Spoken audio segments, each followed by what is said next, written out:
asalaamaaleykum mbokki Ngeko maa ngi leen di nuyu yéen ñëpp kenn ku ci nekk ci turam ak santam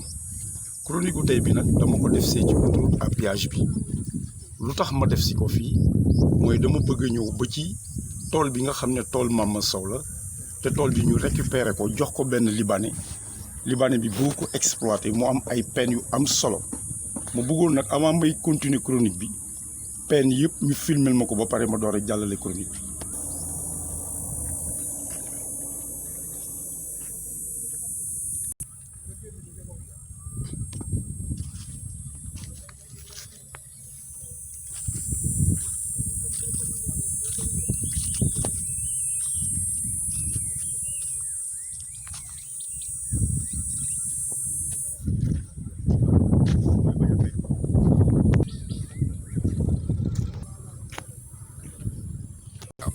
waaw comme ni ma leen ko waxee rek maa ngi nii tey ci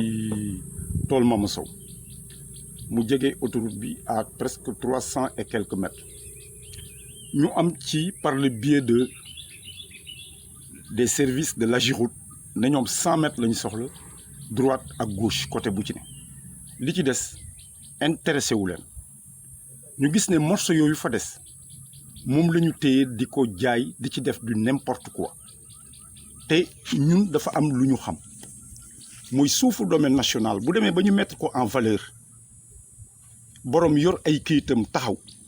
kooku mën nañ ne déjà suuf bi ci côté am la féete mais tey à notre grande surprise tey doxantu nañ ba ci tool Mama Sow bi ñu ñëwee fekk nañ fi ay arbres fruitiers fekk nañ fi ay puisatiers ci biir tool bi mu am démb. ñu ñëw fekk fi benn gardien bu fi taxaw ne dañ ko jox ordre bu fi kenn dugg gardien boobu benn mbër la bokkoon Taïchinga ñu di ko wax Gambien xaw na coow tuuti ak Mama Sow mais après à la fin xaw na teggi tànkam muy loo xamante ni tamit ñu ngi ciy attirer attention au service des domaines parce que ñu ngi am dégg-dégg bu toll ni lii nga xam ne ñu ngi koy def ci autoroute bi muy ay catastrophe lépp luñ ci def. alors dañuy profité uti la bàyyi vers les services des domaines te ma yaakaar ne bàyyi bu ñu koy ut déjà acte de propriété bi war na baax te mairie campement mosula délivrer kenn benn hectare boo xam ne bii ci turu naar la ne boo xam ne bi am na délibération d'après les conseillers municipaux yi nga xam ne yëpp rencontré naa leen dinañ ma amul benn délibération ñaareelu ponk bi mooy ak papier bu naar bi mën a yor amul numéro délibération amul date d'approbation j'attire l'attention du receveur des domaines lépp lu ñu ko indil muy ay hectares concerné Ngeko na ci tey bu baax parce que foofu la ñuy jaaree pour bu subaa bu ñu amee bàyyi fëggu ko ci table ji di jéem a xeex ak ki nga xam ne moo fi def ay mangoom moo fi def bâtiment bii nga xam ne ci laa toog jàkkaarloo ak moom may attirer tamit attention autorités yi nga xam ne ñooy les autorités municipales et je leur dis de faire beaucoup attention parce que ces terres-là ce sont des terres du domaine national ba pare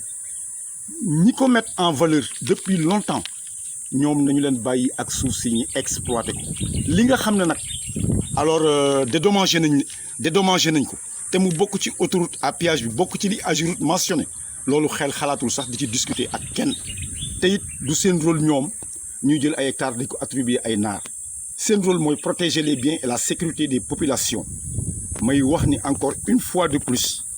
li xew ci autoroute bi ci suuf si nga xam ne bi AGEROUTE jëlee ba li mu soxla jéggi na dayoo kenn mënu ko xayma si ay bradage yoo xam ne ay millions et millions la encore une fois de plus j'attire l'attention des autorités en l'occurrence le ministre de l'Intérieur le préfet et le maire de la commune de faire beaucoup attention sur les terres mu ñëw ci actes yi nga xam ne mooy acte administratif yi nga xam ne ñu ngi koy joxe ci mairie bi mu concerné li nga xam ne ay kër la wax naa fi ne kayitu kër yi ñu leen di jox baaxul texte bi baaxul amul numéro de délibération amul date d'approbation def leen attention bu baax ci jël seen 200 000 di ko fay ci kayit goo xam ne gi baaxul loolu waxoon naa ko tey dama si delluwaat nii rek ma lancé wu ci marché dimanche bi passé yaakaar naa tenté nañu ñoom autorités yi ne dañuy organiser marché dimanche bi ñu dàqee ñi nga xam ne ñoom ñoo sos marché bi commune nu Sindia récupérer leen dimanche nous avons appris que 2 cars moo jógee Dakar te ñoom ñoo ko marchandé pour cars yi ñëw mën a jaay si mais marché bi saful xorom saful ñeex marché bi ñi yor xorom si mooy ñi nekk Sindia. Encore une fois de plus monsieur le maire xañ nga ñu suñu recette yi ñu daan encaissé xañ nga jigéen ñi si daan tedd xañ nga restaurant yi xañ nga waa kaw gi monsieur le maire lii taxul woon ñu fal la ñu ngi lii ñu ngi koy rëccu bu baax a baax a baax a baax di dugg tamit ci li nga xam ne mooy Covid bi parce que dafa am ay dons yoo xam ni dañ ko fi maye woon ku demee ni madame Sibi dafa jox 5 tonnes la commune de Ngéox avec 500 000 francs loolu préfet bu Mbour moo ko géré woon chaque collectivité locale parmi les 16 communes yi composaient le département Ali Gueye tax a joxe benn tonne association Pël Fuuta yi joxe 240 000 Pape Diogoy Faye joxe 5 000 masques avec enveloppe bu duun boobu ba léegi nag dañoo déggul monsieur le maire addu ci loolu te dañoo bëgg mu leeral waa Ngéox parce que ceeb bi ñuy joxe tey mooy don bi nga xam ne Macky Sall moom la fi yónnee te muy xaalisu askan bi ceeb bi mu jëkkoon a jël mooy ceeb bi nga xam ne mu ngi jëlee xaalis bi ci fonds d'indigence bi parce que 10 millions moo nekk ci rubrique bi 5 la débloqué d'après ay waxam moom ci presse bi bon des na fa 5 millions 5 millions yooyu tamit ndimbal moo ko tax a jóg ñuy wax monsieur le maire ne ko tabaski jege na débloqué somme bi indi ko trésor toog nga jox ko ñi nga xam ne ñoo ko yelloo parce que heure bii la ñu ko soxla du xaalis boo xam ne bi nag maire ko moom xaalis boobu yéen seen xaalis la waa Ngéox mooy gerte caaf yeeg juuti yi jógee ci garage bi lépp moom moo nekk foofu loolu la ñuy wàññeekuwaat leen ko jox mais ñu di ko ñaax encore une fois de plus mooy bu koy joxee ne ànd ak sutura parce que yàlla dafa bind guddi bind bëccëg te it nit ñi ku leen di jox seen dimbalit na ànd ak sutura lii mooy li nga xam ni ci côté boobu maanaam amoon naa pour war ko jukki ma ñëw ci abattoir bi nga xam ne indi na coow abattoir bi levé nañ ko délibération amul ñu ngi koy tabax kenn xamul fu xaalis jógee xamuñu xaalisu drogue la xamuñu xaalisu blanchissement la xamuñu lan la te ñun dañu am 46 conseils municipal amul tamit appel d'offre ci loolu et puis itam bureau municipal bi kenn yëgul ñuy wax encore une fois de plus monsieur le maire turu entrepreneur bi bëgg nañ ko xam bëgg nañu xam tamit maanaam coût construction bi ñaata la main d'œuvre bi bëgg nañ ko xam bëgg nañ tamit nga defal ñu publication wu maanaam nga publier ñu contrat bi nga xam ne moo lié mairie Ngéox ak entrepreneur bi koy tabax parce que loolu yëpp dayewuñ ci dara lu mooy transparence parce que li nga dénk alalu mbooloo encore une fois de plus monsieur le maire